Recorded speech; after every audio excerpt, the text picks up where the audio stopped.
নমস্কার, কেমন আছেন সবাই? গুগল ম্যাপ ব্যবহার করে আপনি পৃথিবীর যে কোনো জায়গায় ঘুরে আসতে পারেন। ওটা হতে পারে কোনো শহর কিংবা হতে পারে কোনো গ্রাম, কোনো অসুবিধা হবে না কিন্তু। আপনি ওই শহর কিংবা গ্রামে কিভাবে যাবেন কিংবা ওখানে কোথায় এটিএম আছে, কোথায় হসপিটাল আছে, কোথায় রেস্টুরেন্ট আছে, সমস্ত কিছু কিন্তু গুগল ম্যাপ বলে দেবে। কীভাবে এই গুগল ম্যাপ ব্যবহার করবেন সেটা আমি আপনাদেরকে মোবাইল স্ক্রিনে দেখাবো।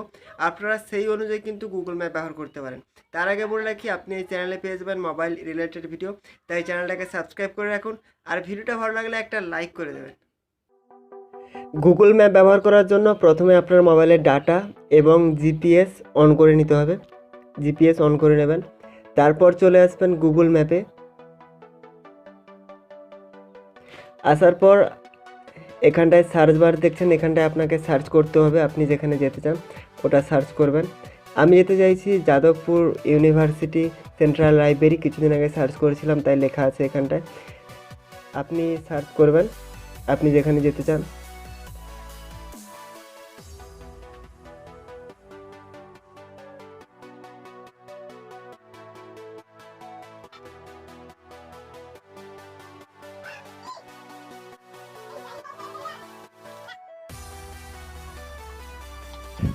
এখানে দেখুন এই যে নীল চিহ্নটা এটা হচ্ছে আমার অবস্থান, এবং এখান থেকে যে রশ্মিগুলো বেরোচ্ছে এটা হচ্ছে অভিমুখ নির্দেশ করছে।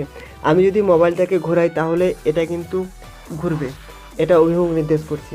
এবং এই যে লাল চিহ্নটা এটা হচ্ছে আমি যেখানে যেতে চাইছি, যাদবপুর ইউনিভার্সিটি সেন্ট্রাল লাইব্রেরি, ওটার অবস্থান। এখন কিভাবে যাবেন সেটা জানার জন্য ডাইরেকশন এখানে ক্লিক করতে হবে।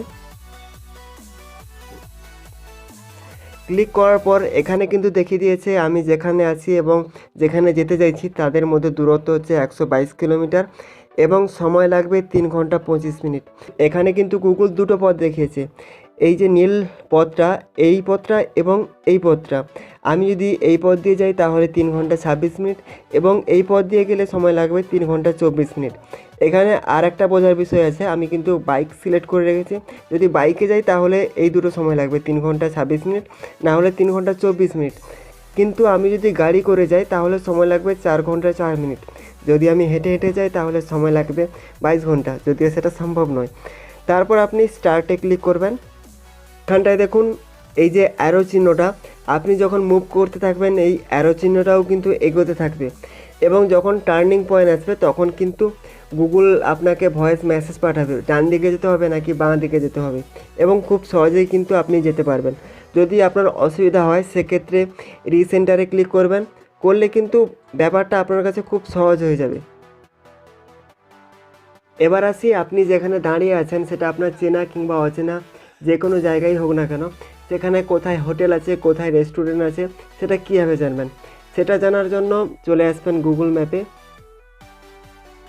আসার পর এখানটায় দেখুন restaurant, petrol, hotel, coffee, ATM, shopping, hospital, clinic, তারপর মোড়ে ক্লিক করলে আরও এরকম অনেক আছে। আপনি যদি জানতে চান যে আপনার আশেপাশে কোথায় রেস্টুরেন্ট আছে, সেক্ষেত্রে সিম্পলি রেস্টুরেন্টে ক্লিক করবেন।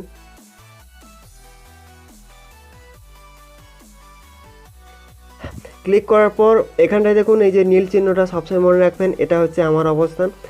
এখানটায় কিন্তু এই রেস্টুরেন্টগুলো দেখিয়ে দিয়েছে। ফর এক্সাম্পল আপনি যেতে চান এই রেস্টুরেন্টে, সেক্ষেত্রে ক্লিক করবেন, তারপর ডাইরেকশনে ক্লিক করবেন।